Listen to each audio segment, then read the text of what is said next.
France Info, Tabloscopie.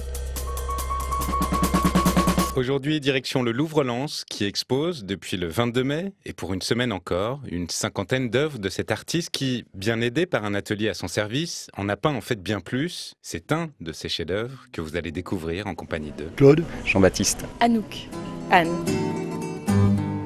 Ils sont les yeux, vous êtes les oreilles et d'abord, première impression. Devant ce tableau? Si vous voulez vraiment, on peut parler aussi de la pluie et du beau temps, mais oui, je préférerais qu'on parle de ce tableau. Voilà pourquoi je voulais pas être interviewée. Je saurais pas quoi vous dire. Alors ça, c'est ce que presque tout le monde me dit au départ. Vous allez voir, ça vient tout seul. C'est un rapace, un aigle démesuré, d'une envergure plus importante que le personnage central. C'est très sombre. Les couleurs, elles sont toutes sombres, du noir, du gris, du brun. La seule couleur qui ressort un peu, c'est le corps de l'homme.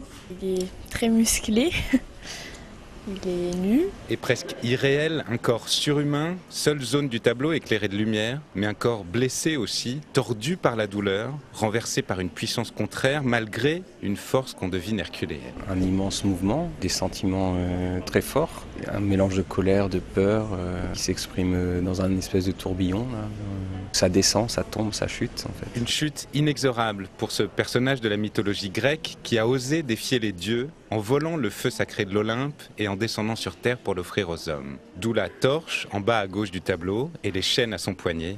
La mythologie, c'est d'ailleurs le sujet de prédilection de notre artiste, baroque, que Delacroix surnommait Homère de la peinture. c'est la composition, les perspectives qui s'en dégagent et tout ça, vraiment, qui sont extraordinaires, quoi. Qui permet d'avoir une composition d'une richesse exceptionnelle. Techniquement, ce peintre flamand qui exerçait son art au XVIIe siècle fait partie des plus fins de l'histoire de la peinture. Ses couleurs, qu'il traitait comme les maîtres vénitiens, le dessin dont il a un sens inné et cette vie qu'il insuffle dans chacune de ses toiles. C'est le regard entre l'aigle et cet homme. Il y a comme un affrontement terrible. Il y a une force et en même temps il y a cet échec et cette résignation. Mais je crois qu'il y a certainement plus d'espoir dans la vie que dans le regard de Prométhée à ce moment-là, quoi. Ouais, je dévoile pas le titre du tableau.